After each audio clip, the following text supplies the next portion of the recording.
ආයිබෝවන් ආදරයෙන් පිළිගන්නවා විද්‍යා ගවේෂක YouTube නාලිකාවට. ඔබේ ශරීරය දිහා බලන්න. ඔබේ අතේ හම, ඔබේ ඇස් දෙක, ඔබේ පෙනහළු මේ ඔක්කොම හැදිලා තියෙන්නේ අවුරුදු බිලියන ගණනකට කලින් මියගිය තාරකාවල හදවත ඇතුලේ හැදුණු පරමාණු වලින්. ඔබ ඇත්තටම තරු දූවිලි වලින් හැදුණු කෙනෙක්. හැබැයි ප්‍රශ්නේ මේක.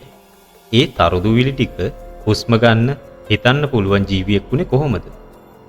පසුගිය කොටසින් අපි දැක්කා ගිනි බෝලයක් වගේ තිබුණු පෘථුවිය සඳේ උපතෙන් පස්සේ නිල්වන් සාගර වලින් වැහිලා සංසුන් වෙච්ච හැටි. හැබැයි තාමත් ඒක මල ලෝකයක්. හරිම නිහඬයි. අද අපි බලන්නේ අවුරුදු බිලියන 3.7ක මහා කාව්‍යයක්. මීට අවුරුදු බිලියන 4කට කලින් සාගර පතුලේ අඳුරේ තිබුණු නොපෙනෙන තරම් පුංචි බුබුලක් අවුරුදු මිලියන 300කට කලින් මීටර 40ක් උස දැවැන්ත ගස් වලින් උකුස්සෙක් තරම් ලොකු බත්කූර පියාඹන හරිත මහා වනාන්තරයක් බවට මුළු පෘථිවියම පත් කරපු හැටි. මේක සෛලයේ ඉඳන් වනාන්තරය දක්වා දිවෙන කතාව. අර්බුද, වඳ වී යෑම්, සහයෝගිතා වලින් පිරුණු කතාවක්. ඔබේ කාලතරණ යානයේ සීට් බෙල්ට් එක දාගන්න. අපි යනවා අවුරුදු බිලියන 4ක් ආපස්සට. ජීවයේ ඉපදුණු ආගාදයට.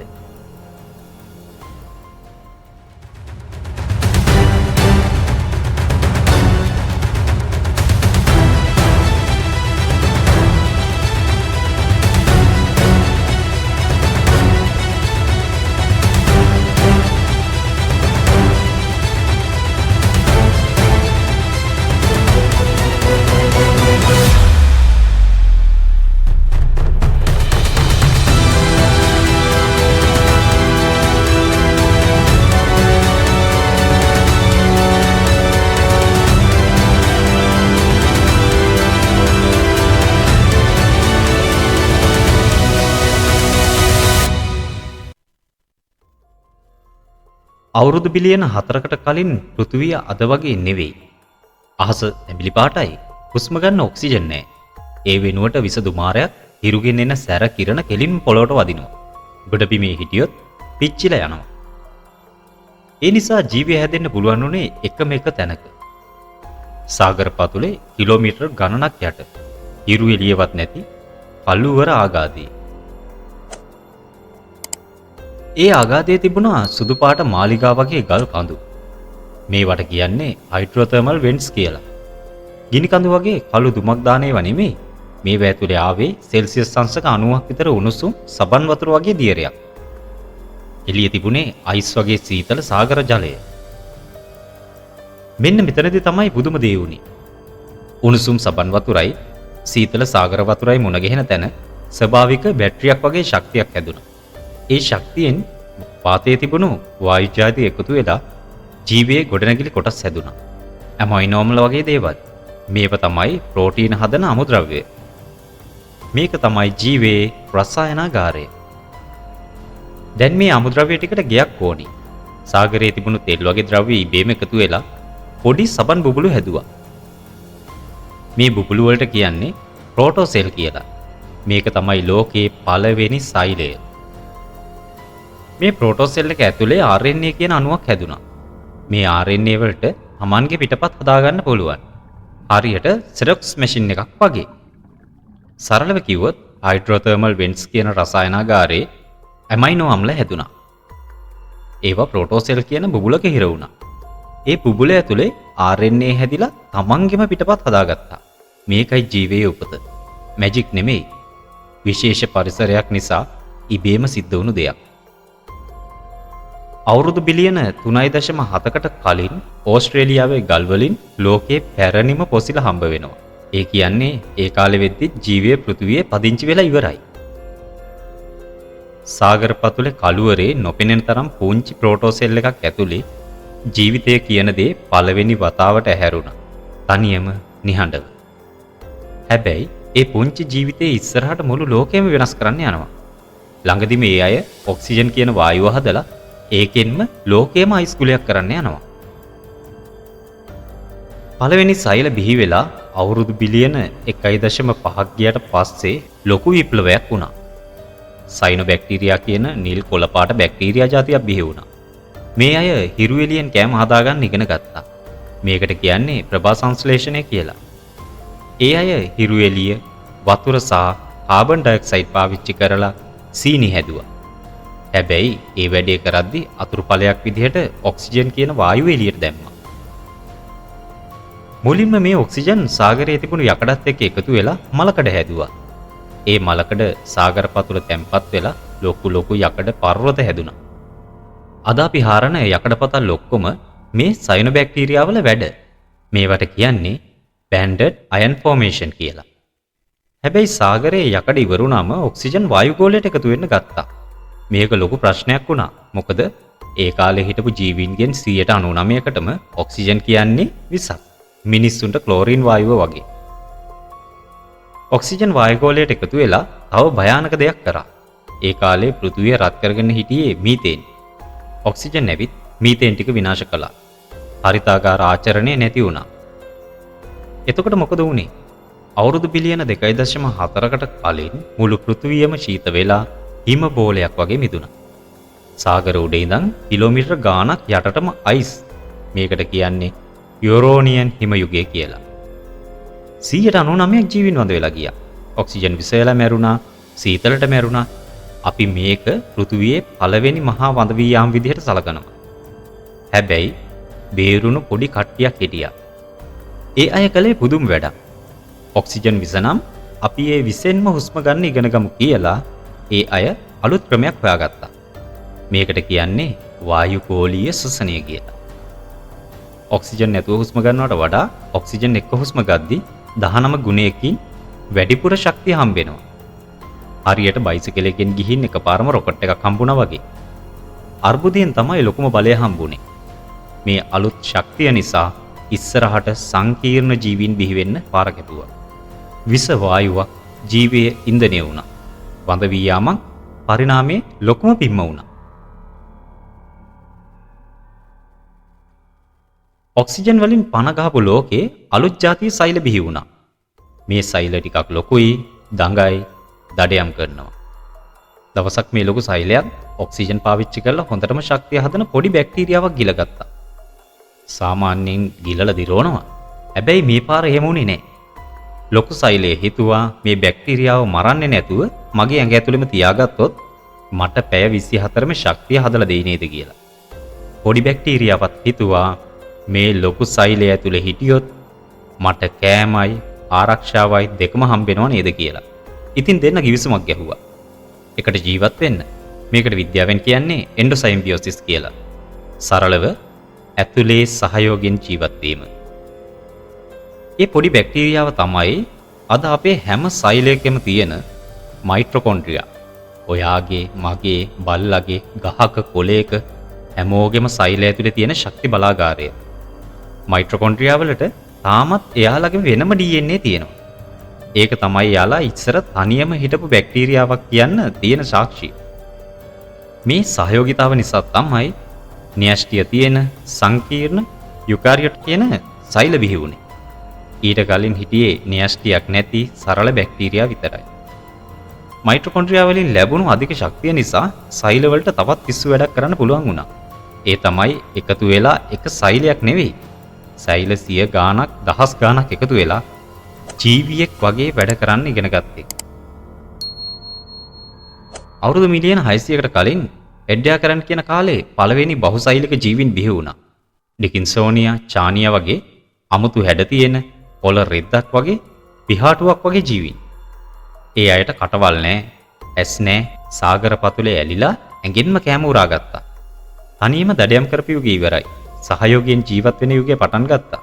මේ සහයෝගීතාවයේ බලය නිසාම තමයි ඊළඟට එන කේම්බ්‍රියන් යුගයේදී එකපාරටම ඇස්, කටු, කකුල් තියෙන සත්තු පුපුරලා එන්නේ. අවුරුදු මිලියන 541කට කලින් පෘථිවියේ හරිම අමුතු දෙයක් වුණා. අවුරුදු මිලියන 3ක් තිස්සේ පණුවෝ, බැක්ටීරියා, පොළ රෙදි වගේ සරල ජීවීන් විතරක් හිටපු සාගරය එකපාරටම ඇස්, දත්, කකුල්, බෙල්ල තියෙන සංකීර්ණ සත්තු පිරුණා. අවුරුදු මිලියන 20ක් වගේ කෙටි කාලයක් ඇතුළත අද ඉන්න සත්තු ජාති වලින් 90%කගේම මුතුන් මිත්ත බිහි වුණා. මේකට තමයි කේම්බ්‍රියන් පිපිරීම කියන්නේ. ඇයි මෙහෙම වුනේ? හේතු තුනක් තියෙනවා. පළවෙනි හේතුව ඔක්සිජන්. වායුගෝලයේ ඔක්සිජන් 110 පැන්නා. ලොකු ඇඟවල් සංකීර්ණ අවයව හදන්න ඒ ශක්තිය ඕන වුණා. දෙවැනි එක ඔක්ස්ජාන. සතුන්ගේ ඇඟේ කොහෙද ඔළුව හදන්නේ කොහෙද වලිගය හදන්නේ කියලා තීරණය කරන ජාන සක්‍රිය වුණා. ශරීර සැලසුම් ඒ කියන්නේ බොඩි ප්ලෑන් හැදුවා. තුන්වෙනි එක මේක තමයි වැදගත්ම. ට්‍රයිලොබයිට් කියන සතාට ලෝකයේ පළවෙනි සංකීර්ණ ඇස් හැදුනා. ඇස් ආපු ගමන් ලෝකෙම වෙනස් වුණා. ඊට කලින් සත්තු හිටියේ අඳුරේ අතපත ගාලා. දැන් දකින්න පුළුවන්. දැකලා ගොදුරු අල්ලන්න පුළුවන්. දැකලා විලෝපිකයන්ගෙන් බේරෙන්න පුළුවන්. එතකොට පටන් ගත්තා විලෝපික ගොදුරු යුගය. ප්‍රෙඩේටර් ප්‍රී ආම්ස් රේස් එක. යුද්ධයක් වගේ. විලෝපිකයා වුණේ ඇනෝමොලොකැරිස්. මීටරයක් දිග ඉස්සෙක් වගේ සතෙක්. ඉස්සරහෙන් ග්‍රහණය කරන්න අඬු දෙකක්, මැද රවුම් කටක්, සාගරයේ පළවෙනි සුපිරි විලෝපිකයා. එතකොට ගොදුර මොකද්ද කළේ? එයා ආරක්ෂාව හදාගත්තා. තද බෙල්ලන් හැදුවා. ඇඟ වටේට කටු හදාගත්තා. හලුසින්ජිනියා කියන්නේ කටු 14ක් පිටේ තියෙන පණුවේ. තව කෙනෙක් පොළොව යට හැංගුණා. බිම වලවල් හැදුවා. තව කෙනෙක් වේගෙන් පීනන් ඉගෙන ගත්තා. මේ යුද්ධය නිසා අවුරුදු මිලියන 20න් සාගර සම්පූර්ණයෙන්ම වෙනස් වුණා. බර්ගස් ෂෙල් කියන කැනඩාවේ තැනකින් මේ අමෝතුම සත්තුන්ගේ පොසිල හොඳටම හම්බ වෙලා තියෙනවා. සාගරය දැන් ජීවයෙන් පිරීලා. යුද්ධ පිටියක් වගේ. හැබැයි ගොඩබිම තාමත් මල කාන්තාරයක්. ගල් වැලි සහ විෂ අවුව විතරයි. හැබැයි ඒකත් ළඟදීම වෙනස් වෙන්න යනවා. මොකද ශාක ගොඩබිමට එන්න හදන්නේ. අවුරුදු මිලියන 470කට කලින් ගොඩබිම කියන්නේ අඟහරු වගේ. පණ නෑ, පස් නෑ, තියෙන්නේ ගල් විතරයි. හිරුගෙන් එන සැර කිරණ වලින් බේරෙන්න ඕසෝන් ස්තරයක් හැදිලා නෑ. මේ අපායට පළවෙනියෙන්ම පය ගැහුවේ ශාක නෙවෙයි. දිලීර සහ ඇල්ගි. දිලීර සහ ඇල්ගි එකතු වෙලා ලයිකන වගේ ජීවීන් හැදුවා.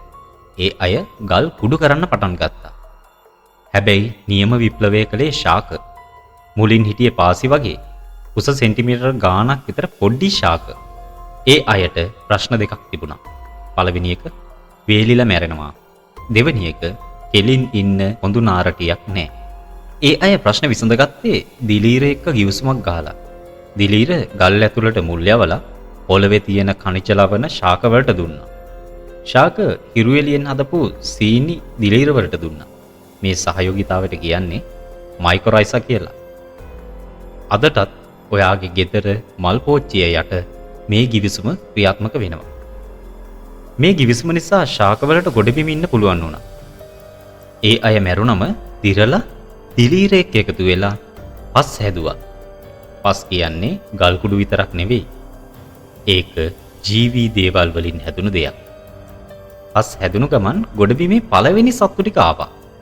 මිලිපීඩ්ලා, මකුළුවෝ, ගෝනුස්සෝ ඒ අය ආවේ කුණු වෙච්ච ශාක කන්න. ගොඩබිමේ පළවෙනි ආහාර දාමය පටන් ගත්තා. ඊට පස්සේ ශාක ලොකු වෙන්න පටන් ගත්තා. කුක්සෝනියා කියලා පළවෙනි සනාල ශාක බිහි වුණා. සනාල ශාක කියන්නේ ඇඟ ඇතුලේ වතුර ගෙනියන්න පයිප්ප හදාගත්ත ශාක. ඒ පයිප්ප නිසා එයාලට උසට වැවෙන්න පුළුවන් වුණා. කෙලින් ඉන්නත් පුළුවන් වුණා. ශාක උසට යන්න ගත්තම වායුගෝලය තවත් ලොකු වෙනසක් වුණා. ඒ අය ප්‍රභා සංශ්ලේෂණය කරලා ඔක්සිජන් පිට කරන්න ගත්තා. ගොඩබිමේ ඉඳන් ඒ ඔක්සිජන් ටික උඩට ගිහින් ඕසෝන් ස්තරය හැදුවා. ඕසෝන් ස්තරය කියන්නේ හිරුගෙන් එන සැර කිරණ වලින් අපිව බේරගන්න කුඩයක් වගේ. ඒ කුඩේ හැදුනට පස්සේ ගොඩබිම කියන්නේ අපායක් නෙවෙයි. ජීවත් වෙන්න පුළුවන් තැනක් වුණා. ශාක ටික ගොඩබිම ජයගත්තා. පස් හැදුවා, වාතය පිරිසිදු කරා, ආරක්ෂක කුඩයකුත් හැදුවා. සත්තුන්ට එන්න පාර කැපුවා. දැන් ඉතින් ලොකු ප්‍රශ්නය සාගරයේ හිටපු මාළුවෙක්ට මේ අලුතින් හැදුණු ගොඩබිමට එන්න පුළුවන් වෙයිද කියන එක. ඔයා හිතන්නේ මොකක්ද? එන්න පුළුවන් වේවිද? බැරි වේවිද?